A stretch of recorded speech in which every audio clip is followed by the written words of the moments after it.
হাই friends, আজি মই আপোনালোকক দেখুৱাম ফটোশ্বপ আৰু পেজমেকাৰৰ সহায়ত অতি কমৰ ভিতৰত আমি কেনেকৈ পাছপোৰ্ট ফটো তৈয়াৰ কৰিব পাৰোঁ।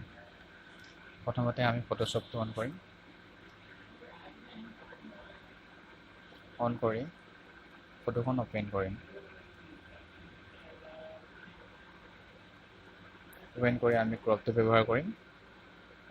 যিমানখিনি ঠাই আমাক লাগে সেই ঠাইখিনি আমি ক্ৰপ কৰি ল'ম।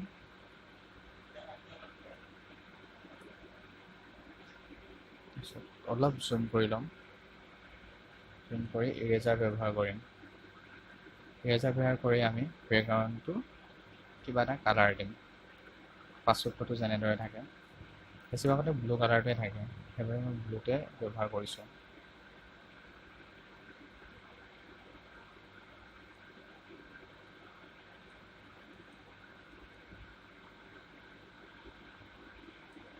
ইয়াৰ পৰা আপুনি চাইজটো লৈ ল'ব পাৰে, কিমান চাইজত আপুনি বেকগ্ৰাউণ্ডটো কালাৰিং কৰিব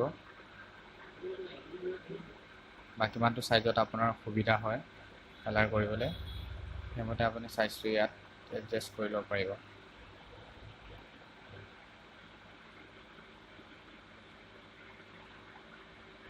অলপ জুম কৰিব।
এতিয়া অলপ জুম আউট কৰিম।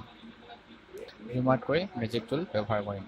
মেজিক টুলটো ব্যৱহাৰ কৰাৰ সময়ত আপোনালোকে শ্বিফ্টটো প্ৰেছ কৰি থ'ব। এই মেজিক টুলৰ সহায়ত আমি সৰু সৰু ঠাইসমূহ কালাৰিং কৰি দিব পাৰোঁ।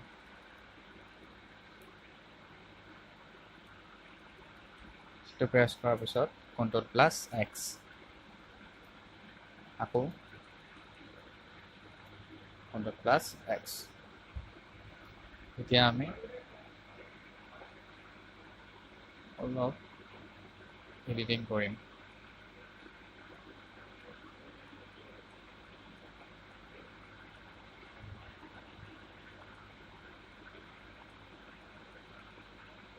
মই এনেদৰে থৈছোঁ, এনেকৈ ধৰি দিম।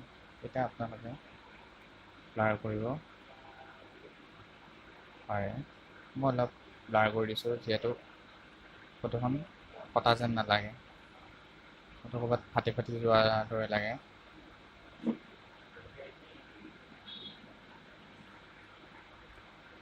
তাৰপিছত এপ্লাই কৰিব। আপোনালোকে ব্ৰাইটনেছ বঢ়াবলৈ Ctrl+M নহ'লে বা Ctrl+L ব্যৱহাৰ কৰিব পাৰে। মই Ctrl+M ব্যৱহাৰ কৰি ব্ৰাইটনেছ বঢ়াইছোঁ। সেয়া ইয়াৰ পৰা চইচ কৰি ল'ব পাৰে কি কালাৰটো বঢ়াব বিচাৰিছে। মই ৰেডটোৱে লৈছোঁ। অ'কে কৰিব, অ'কে কৰি এপ্লাই কৰিব। এপ্লাই কৰি Ctrl+A প্ৰেছ কৰাৰ পিছত আপোনালোকে শ্বিফ্টটো ধৰি তললৈ স্ক্ৰল কৰি দিব। স্ক্ৰল কৰি এপ্লাই কৰিব। এপ্লাই আপুনি ইয়াতো কৰিব পাৰে বা ইয়াতো কৰিব পাৰে। মই ইয়াতে কৰি দিছোঁ এপ্লাই কৰি Ctrl+C মানে কপি কৰি ল'ব। কপি কৰি আপোনালোকে পেজ মেকাৰটো অন কৰিব। মোৰ ইয়াত বনাই থোৱা আছে পাছপোৰ্ট ফটোৰ চাইজ, ইয়াত দেখিছে। আপোনালোকে এডিটত যাব, এডিটত গৈ পেজ স্পেচিয়েল গৈ এই 3টা অপশ্যনৰ যিকোনো এটা ল'লেই হ'ব। অ'কে, আপোনালোকে এই চাইজ মতে ফটোখন সজাব লাগিব।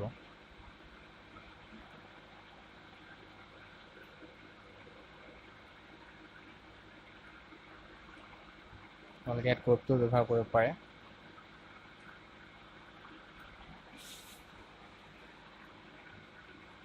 এতিয়া এখনৰ পৰা দুখন কৰিব হ'লে Ctrl+Alt ধৰি ফটোখন কপি কৰিব পাৰে।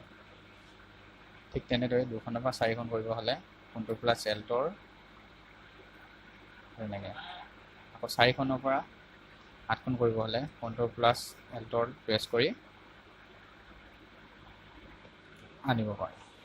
ঠিক তেনেদৰে আপোনালোকে কম সময়ৰ ভিতৰত পাছপোৰ্ট ফটো তৈয়াৰ কৰিব পাৰে। গতিকে ভিডিঅ'টো যদি ভাল লাগে নিশ্চয় লাইক কৰিব। আৰু ইয়াৰ পৰা প্ৰিণ্টো কৰিব পাৰিব।